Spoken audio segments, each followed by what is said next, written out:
ആദ്യം തന്നെ ഒരു കാര്യം പറയാം. ഈ പടം കാണാൻ ടിക്കറ്റ് ബുക്ക് ചെയ്തിട്ടില്ലേ പെട്ടെന്ന് പോയി ബുക്ക് ചെയ്തോ. ഒരു ഹോളിവുഡ് ലെവൽ സാധനം.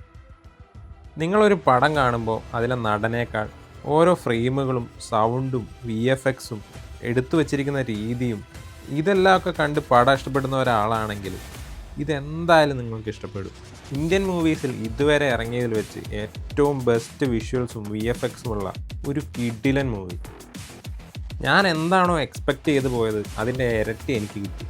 ഈ പടത്തിൽ എനിക്ക് തോന്നിയ മെയിൻ പോസിറ്റീവ്സ് എന്തൊക്കെയാണെന്ന് നോക്കാം.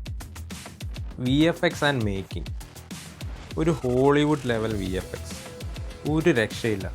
എന്താ ഇന്ത്യൻ മൂവീസിലെ VFX ഇതുവരെ റെഡിയാവാത്ത എന്നുള്ള ആ ഒരു ചോദ്യത്തിന് ഒരു കറക്റ്റ് ആൻസറാണ് ഈ ഒരു പടം.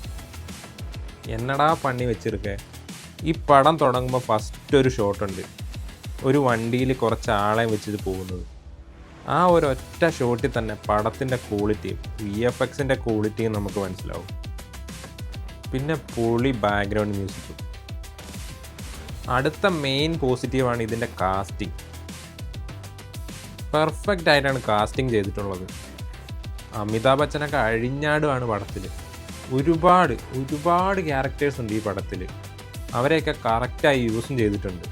Mythology sci fi ബ്ലെൻഡി.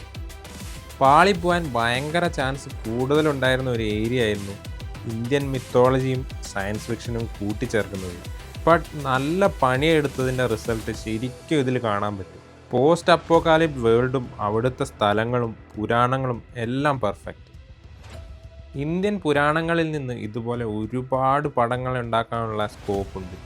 അതിൻ്റെ ഒരു വമ്പൻ തുടക്കം തന്നെയാണ് ഈ ഒരു പടം. ഈ ഒരു പടത്തിൽ ആകെ എനിക്ക് തോന്നിയൊരു നെഗറ്റീവ്, ഫസ്റ്റ് ഹാഫിൽ പ്രഭാസിൻ്റെ ഫാൻസിന് വേണ്ടി ഫൈറ്റൊക്കെ കുറച്ച് ഓവറാക്കിയോ എന്നൊരു ഡൗട്ട്. പിന്നെ പ്രഭാസിൻ്റെ കുറച്ച് ചളിയും. ആ ഫസ്റ്റത്തെ പ്രഭാസിൻ്റെ ഫൈറ്റൊക്കെ കുറച്ച് ലെങ്തി ആയി പോയില്ലേ എന്നൊരു തോന്നൽ.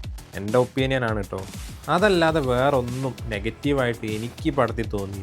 For me this is the best film from Indian film industry. പിന്നെ ഈ പടം കണ്ടിട്ട് എന്ത് തേങ്ങ ഈ എടുത്തു വെച്ചേക്കുന്നതെന്ന് ചോദിക്കുന്നവരോട് സത്യം പറയാലോ, എനിക്കറിയാൻ പാടില്ല മക്കളെ, നിങ്ങൾക്ക് എന്നാ വേണ്ടതെന്ന്.